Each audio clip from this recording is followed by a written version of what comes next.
Et nous poursuivons avec la chronique de Victor Aubert. Bonjour Victor Aubert et merci d'être avec nous ce matin. Bonjour Lisotte, bonjour chers auditeurs. Alors je rappelle que vous êtes président d'Academia Christiana, même si les auditeurs commencent à vous connaître. On va parler d'actualité catholique, puisque c'est l'un des sujets, l'un des thèmes qui vous tient à cœur, Victor Aubert. Et en commençant par peut-être parler de ce festival des poussières qui a eu lieu du 21 au 24 août de cette année. Festival des poussières, donc, qui est un festival catholique qui mêle évangile et révolution. Voilà, vous pouvez consulter leur site internet, chers auditeurs. Et donc, tout est écrit en écriture inclusive. On comprend rapidement là où on met les pieds. Et on est surpris, Victor Aubert, puisque justement, c'est un festival qui semble avant tout politique, mais qui se servirait presque de la religion pour faire passer ses idées. Ou est-ce que vous pourriez nous dire ce que vous en pensez? Alors, c'est un festival effectivement assez intéressant. On pourrait dire presque que c'est la version de gauche d'Academia Christiana.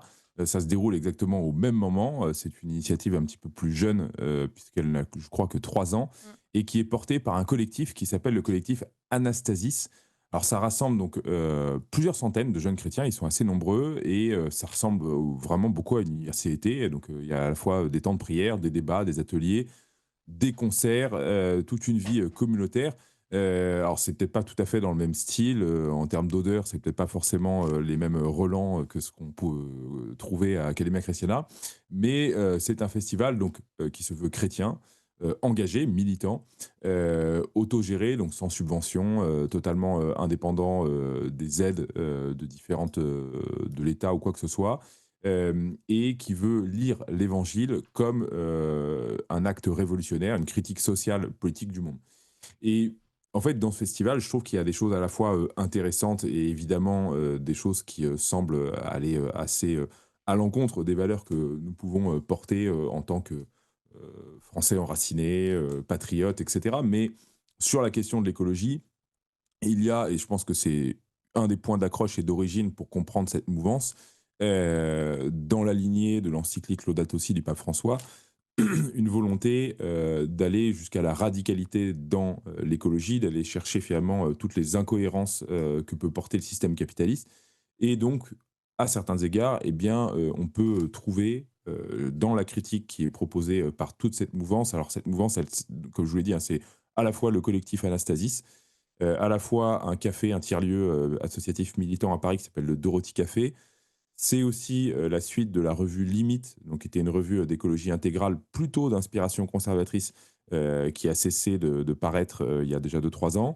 Et puis plusieurs ouvrages, La Communion qui vient, donc un ouvrage autour justement un peu de cette vision communautaire et incarnée du christianisme.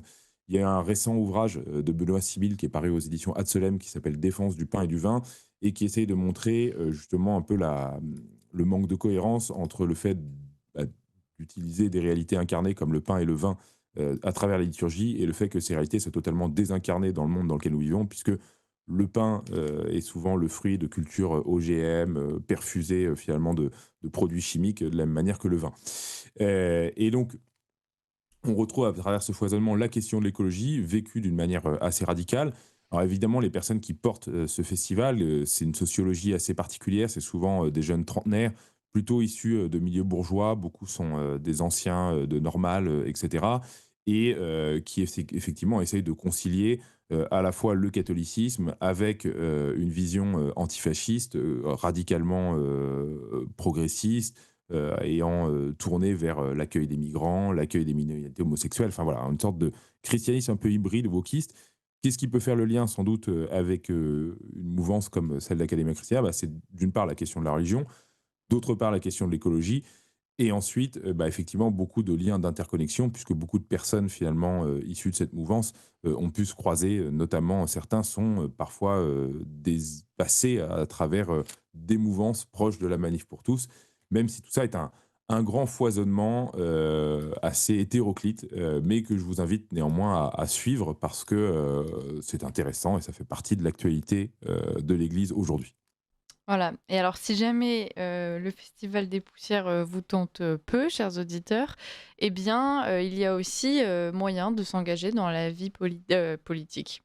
dans la vie religieuse de son terroir, avec notamment donc ce nouvel essor des fêtes Victor Aubert, des fêtes populaires et donc qui ont souvent un ancrage religieux catholique assez fort. On arrive déjà au terme de la chronique malheureusement, mais ça ferait un très bon sujet pour la semaine prochaine. Donc si ça vous va, et ben, on fera un petit florilège de ces jolies fêtes auxquelles on peut assister, même tout au long du mois de septembre, puisque ça va être la période des vendanges, il va y avoir la bénédiction des vignes, parfois des fûts. Donc voilà. Victor Aubert, si ça vous va, on a déjà notre sujet pour mardi prochain. À la semaine prochaine. Merci, chère Lisette. Merci.